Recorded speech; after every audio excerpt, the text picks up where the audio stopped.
आजकल जहां देखो महाराज घर घर में भागवत चल रही है, घर घर में। कलयुग का ये प्रभाव है कि घर घर में कथा होने लग जाएगी और गली गली में कथावाचक घूमने लग जाएंगे। ये प्रमाण है कलयुग का। घर घर में कथा हो रही है। आज कहीं चले जाओ, जिसकी कोई सामर्थ्य नहीं वही भागवत करा रहा है। सत्यनारायण की कथा को लोगों ने छोड़ दिया।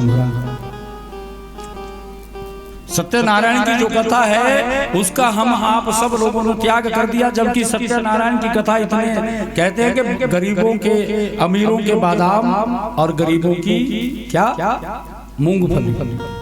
समझ रहे हैं ना आप?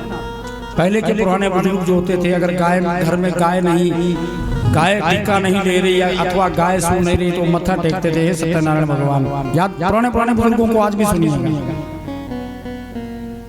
आज भी पुराने लोग आपको यही बात सुनते हुए मिलेंगे जो पुराने 90 वर्ष के आसपास के लोग हैं। अरे उसके बेटा नहीं हुआ तो पुराने माता के सामने कहिएगा तो पुरानी माता क्या है कि सत्यनारायण था उसके बेटा हो जाता। सुना होगा आपने, बोलते कि नहीं? आपके यहाँ भी बोलते हैं ऐसा? हमारे तो माता है वहां पर ऐसा ही बोलती है हर क्षेत्र में।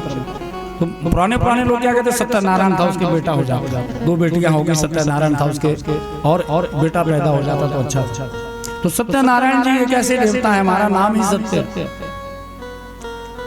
तो जब हम उस कथा को भूल गए, 6 महीने में एक बार वो कथा होती थी। पहले होती थी कि नहीं? कब होती थी? जब आपके घर में नई क्या आती थी? फसल आती थी। और अभी भी आपको कुछ लोग ऐसे मिलेंगे तो वो लोग सत्यनारायण की कथा मानते हैं, छोटा सा भी काम फंस जाता है किसी का। क्योंकि सत्यनारायण जो कथा है वो 4 वर्णों पर आधारित है। मैं आपको